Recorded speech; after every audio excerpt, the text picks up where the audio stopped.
नमस्कार दोस्तों, मेरा नाम है विजय कुमार गिरी और मैं आप लोगों का हार्दिक स्वागत करता हूं अपने यूट्यूब चैनल जिसका नाम है सुगा क्लासेस फॉर एग्रीकल्चर। दोस्तों, आज हम सब लोग जर्नल एग्रीकल्चर का तीसरा पार्ट पढ़ेंगे। ये मल्टीपल चॉइस क्वेश्चन है जो डिफरेंट प्रकार के कॉम्पिटिटिव एग्जाम के लिए आवश्यक है, महत्वपूर्ण है। तो चलिए शुरू करते हैं।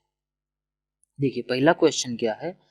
The science concern with vegetable culture is called, मतलब वह साइंस, वह एग्रीकल्चर का वह ब्रांच जिसमें हम वेजिटेबल की खेती का अध्ययन करते हैं, मतलब सब्जियों की खेती का अध्ययन करते हैं, उसको हम क्या कहते हैं। फ्लोरिकल्चर कहते हैं, या ओलरीकल्चर कहते हैं, या हार्टिकल्चर कहते हैं, या एग्रीकल्चर कहते हैं। तो आपका जो राइट आंसर है वो आंसर नंबर बी है, यानी कि ओलरीकल्चर। ओलरीकल्चर का मतलब होता है सब्जियों की खेती का अध्ययन करना। ठीक। और आपका क्वेश्चन नंबर दूसरा क्या है।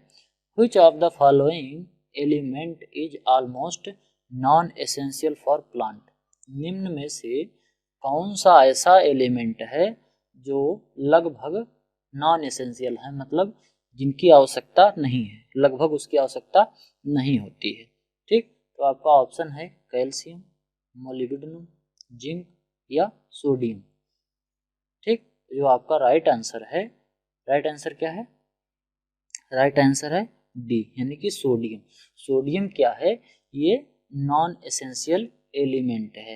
ये इसको हम किस में रखते हैं, बेनिफिशियल एलिमेंट में। ठीक। बेनिफिशियल एलिमेंट, चार प्रकार के बेनिफिशियल एलिमेंट हैं, जिसमें से एक है, ठीक, सोडियम, एक है वेनेडियम, सोडियम, वेनेडियम, सिलिकॉन और कोबाल्ट। समझ गए, यानी कि वेनेडियम, सिलिकॉन, कोबाल्ट और सोडियम, ये चार प्रकार के जो एलिमेंट हैं इनको हम बेनिफिशियल एलिमेंट बोलते हैं। अगला क्वेश्चन है, although a deficiency of any one of the element listed may result in chlorosis, only one of these element is an element found in chlorophyll which it is. मतलब कह रहा है कि Aldous, यद्यपि इसकी डिफिशियंसी की वजह से क्या होता है, पौधों में क्लोरोसिस होने लगता है, यानी कि पत्तियों में हरेपन की कमी हो जाती है, यानी कि हरितमहीनता होने लगती है, हरा कलर नहीं होता है, पत्तियां पीली पड़ने लगती हैं। Only one of these element is an element found in chlorophyll, और ये जो एलिमेंट है ये क्लोरोफिल में पाया जाता है। तो आपके चार ऑप्शन है। नंबर एक जिंक, बोरॉन, मैग्नीशियम और क्लोराइड्स। तो आपका जो राइट आंसर है मैग्नीशियम। मैग्नीशियम एक ऐसा एलिमेंट है जिसकी कमी से क्लोरोसिस होने लगती है, यानी कि पत्तियों में हरेपन की कमी आने लगती है, पत्तियां पीली पड़ने लगती हैं। और दूसरा क्या होने लगता है, दूसरा है ये क्लोरोफिल में भी पाया जाता है मैग्नीशियम। फिर आपका अगला क्वेश्चन है, a water fern which is use as a green manure in rice field is. वह कौन सा वाटर फर्न है, यानी कि वो कौन सा शैवाल है, जलीय शैवाल, जिसको हम धान की फसल में यूज कर सकते हैं। नंबर एक साल्विया, म्यूकर, एस्परजिलस, अजोला।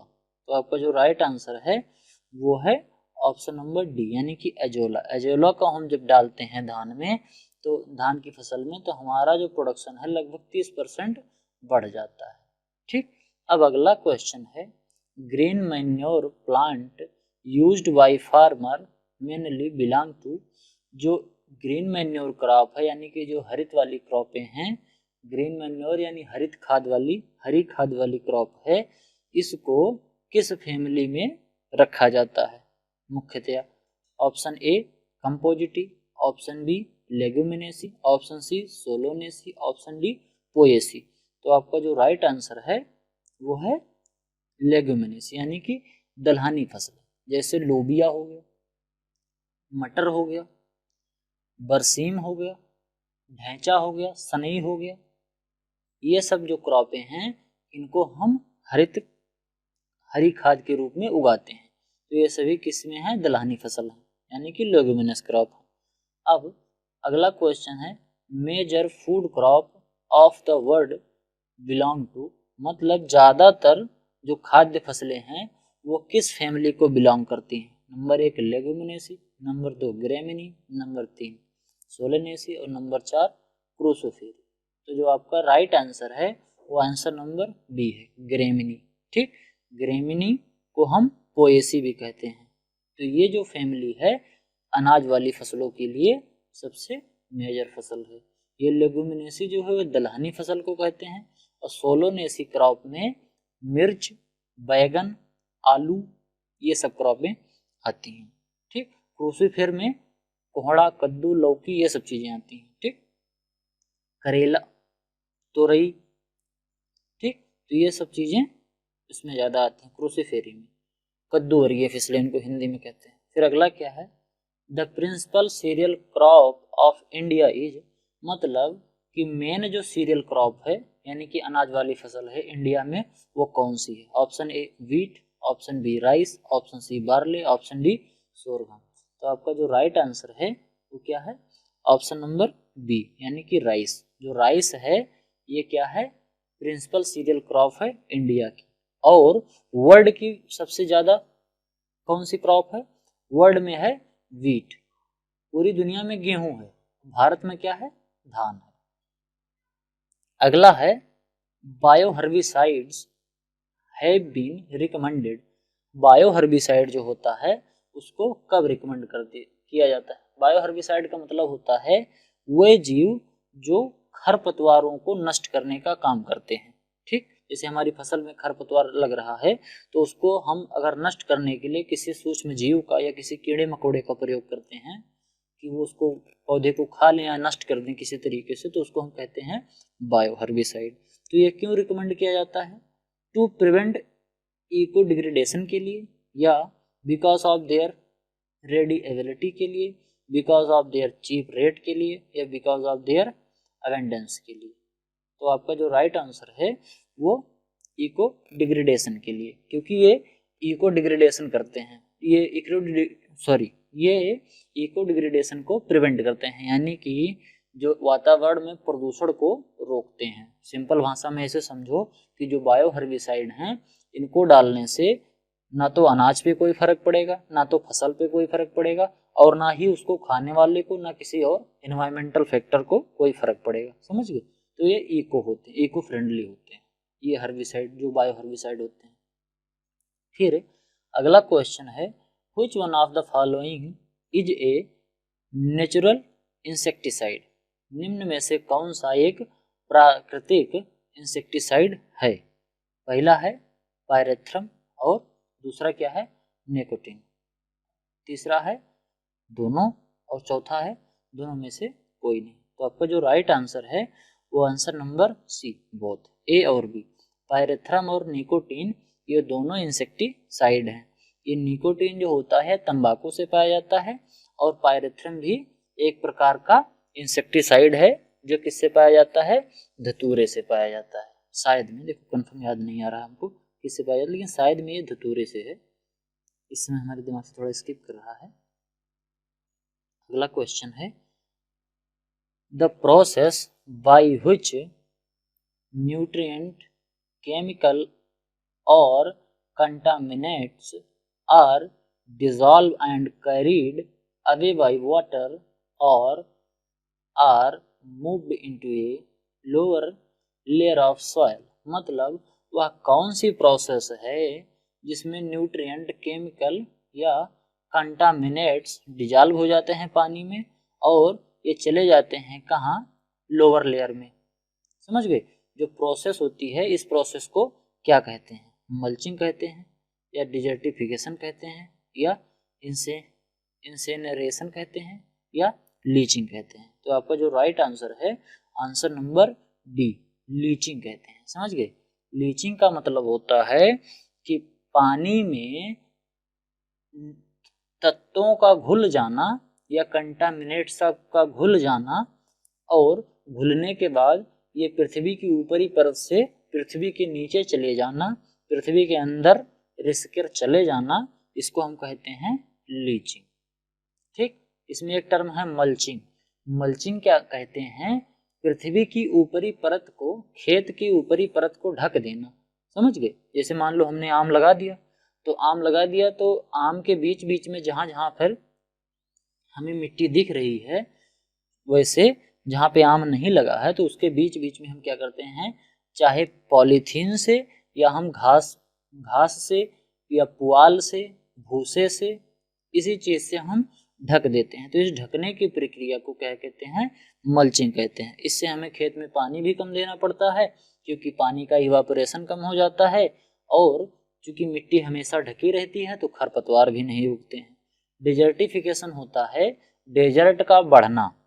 जैसे इतने दूर में खेत है, इतने दूर में क्या है, रेगिस्तान है, यहाँ पे बिल्कुल बालू ही बालू है, और इधर से हवा बह रही है, तो इधर से जो हवा बहेगी तो इस रेगिस्तान के बालू को उठाएगी और लेके आके यहाँ जो बगल वाला खेत है, इस खेत में बालू को फैला देगी। यहाँ से उड़ के बालू यहाँ चली आएगी, तो बालू ऐसे ऐसे धीरे धीरे फैलेगा, फिर यहाँ से यहाँ, यहाँ से यहाँ, तो ये धीरे धीरे रेगिस्तान का क्षेत्रफल बढ़ता जाता है। तो इसी को हम लोग क्या कहते हैं, डेजर्टिफिकेशन कहते हैं। फिर अगला क्या है, which one of the following is an example of a weed of rabi crop that infect wheat crop? इनमें से कौन सा एक ऐसा खरपतवार है जो रबी सीजन में होता है और ये गेहूं की क्रॉप को इन्फेक्ट करता है? तो पहला क्या है, चिनोपोडियम यानी कि बथुआ, मोथा और जंगली ज्वार। तो आपका जो राइट आंसर है वो है चिनोपोडियम एल्बम यानी कि बथुआ। बथुआ जो होता है ये गेहूं में बहुत लगता है, समझ गए।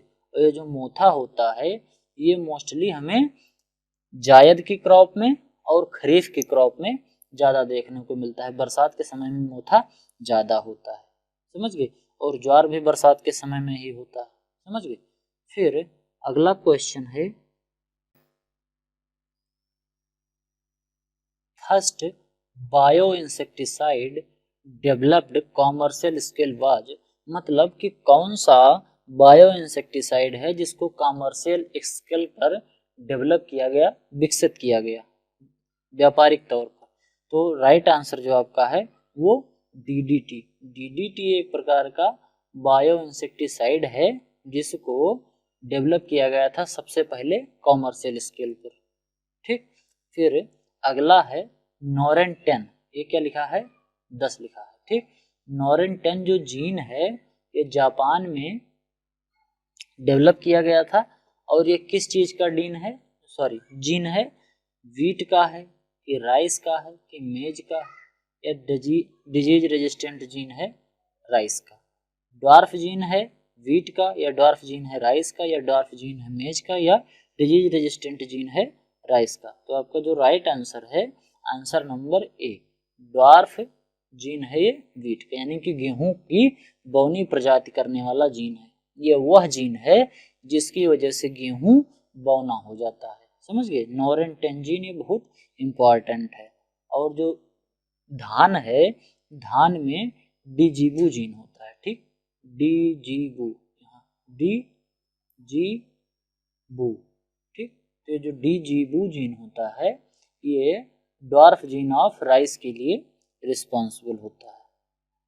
अब अगला क्या है, aims of plant breeding are to produce, मतलब कि प्लांट ब्रीडिंग का क्या एम है, यानी कि पादप प्रवर्धन का, या प्रवर्धन बोल सकते हो या पादप अनुवांशिकी कह सकते हो, हिंदी हमको एग्जैक्ट नहीं याद आ रही है प्लांट ब्रीडिंग की, इसको हम क्या कहते हैं, मतलब इसका एम क्या है, इसका उद्देश्य क्या है। सबसे पहला डिजीज फ्री वैरायटी, दूसरा हाई यील्डिंग वैरायटी, तीसरा अर्ली मैच्योरिंग वैरायटी, चौथा ऑल ऑफ द एबव। तो इसमें से आपका जो राइट आंसर है वो आंसर नंबर डी है, इसमें से सभी। एक तो हमें डिजीज फ्री क्रॉप चाहिए कि हमें कोई ऐसी वैरायटी मिल जाए क्रॉप की जिसमें डिजीज ना लगती हो, दूसरी वो जो वैरायटी हो उसका उत्पादन क्षमता ज़्यादा हो, तीसरा वो जल्दी से फल देने वाली हो, यानी कि फसल जल्दी दे दे। ऐसा नहीं है कि गेहूं लगाएं तो 5-6 साल में, 5-6 महीने में गेहूं हो, 4 महीने में गेहूं हो जाए, जल्दी हो जाए, 90 दिन में हो जाए, जल्दी हो जाएगा तो हम दूसरी क्रॉप जल्दी से ग्रो कर सकते हैं। समझ गए। फिर अगला और अंतिम क्वेश्चन है, ग्रोइंग ऑफ 2 और more crop simultaneously on the same pieces of land without row management is called. मतलब कि ग्रो करना 2 या 2 से अधिक क्रॉप को एक साथ एक ही खेत में और बिना रो के अरेंजमेंट के, तो इसको हम क्या कहते हैं, मिक्स क्रॉपिंग कहते हैं। अब देखो इसमें जो टर्म है इसको समझो। एक जो मिक्स क्रॉपिंग होती है इसमें क्या किया जाता है कि 2 या 2 से अधिक फसलों को एक साथ एक ही खेत में छिटकावा विधि से बो देते हैं, तो ये क्या हो गया, मिक्स क्रॉपिंग हो गई। फिर उसके बाद मिक्स्ड फार्मिंग है, ये दोनों में बहुत कंफ्यूजन होता है, मिक्स्ड क्रॉपिंग और मिक्स्ड फार्मिंग। तो जो मिक्स्ड क्रॉपिंग होती है इसमें 2 या 2 से अधिक फसलों को एक साथ एक ही फील्ड में बो दिया जाता है बिना रोके, विदाउट रो अरेंजमेंट। समझ गए। और जो मिक्स्ड फार्मिंग होती है इसमें क्या करते हैं कि 2 या 2 से अधिक चीज की हमें फार्मिंग करना, जैसे कि हमने गेहूं की फसल लगाई, गेहूं की खेती कर रहे हैं और साथ साथ में उसका जो भूसा है उसके भूसे का उपयोग हम पशुपालन में कर रहे हैं। ठीक। दूसरा एग्जाम्पल ले लो, हम मस्टर्ड की खेती कर रहे हैं, सरसों की खेती, और सरसों की खेती में हमने लाके मधुमक्खी पालन भी कर लिया। समझ गए। हमने क्या कर रखा है, मक्के का उत्पादन कर रहे हैं और साथ साथ में मुर्गी फार्म भी चला रहे हैं और उसके साथ मछली पालन भी कर रहे हैं, तो ये क्या हो गया, मिक्स्ड फार्मिंग हो गया। मक्का मिला, मक्के को मुर्गी को खिलाया, मुर्गी का जो वो बीट था उसको हमने मछलियों को खिला दिया, तो हमें डबल फायदा हो गया। फिर इंटरक्रॉपिंग क्या होती है, किसी एक फसल के बीच में कोई और फसल ले लेना, जैसे हमने क्या किया, गन्ना लगा दिया। ठीक। अब गन्ने की फसल उग रही है, जब हम गन्ने की बुआई करते हैं उसी के आसपास हमने क्या कर दिया, उसमें प्याज की भी रोपाई कर दी, तो हमें क्या हुआ कि गन्ना 1 साल में तैयार होगा और प्याज हमको आने वाले 3 महीने में हमको उखाड़ लेना है, उसको हार्वेस्ट कर लेना है प्याज को, तो इसको हम क्या कहते हैं, इंटरक्रॉपिंग कहते हैं। फिर अगला आप एक और भी देख सकते हैं कि हमने क्या लगा दिया, नारियल लगा दिया। अब नारियल चूंकि बड़ा पौधा है, बहुत दिन में होता है, तो बीच में हमने क्या किया, लगा दिया पपीता लगा दिया, या पपीता नहीं, या मान लो हमने बनाना लगा दिया, केला। केला 1.5 साल की फसल है, तो हमको 1.5 साल के अंदर फसल मिल गई और कोकोनट भी मिल गया साथ साथ में, तो इसको हम क्या कहते हैं, इंटरक्रॉपिंग। एक एग्जाम्पल और ले लो, जैसे मान लो कि मैंगो की क्रॉप हम लगाए हैं और जब तक मैंगो 2-3 साल तक फल नहीं देगा, तो 2-3 साल तक जब तक वो फल नहीं दे रहा, जब तक हम बीच में उसमें गेहूं और धान की बुआई कर रहे हैं, गेहूं धान ले रहे हैं, तो इसको हम क्या कहते हैं, इंटरक्रॉपिंग कहते हैं। समझ गए। Thank you for the attending my class. If you like the video do not forget to subscribe my channel success with smart learning with Suga classes for agriculture. दोस्तों अगर आपको ये वीडियो पसंद आई हो तो वीडियो को लाइक करें, आपके जो भी सुझाव हो वो कमेंट करें, और अगर आप इस चैनल पर नए हैं तो चैनल को सब्सक्राइब जरूर करें और अपने दोस्तों को सब्सक्राइब करवाएं। मिलते हैं अगली वीडियो में, तब तक के लिए धन्यवाद।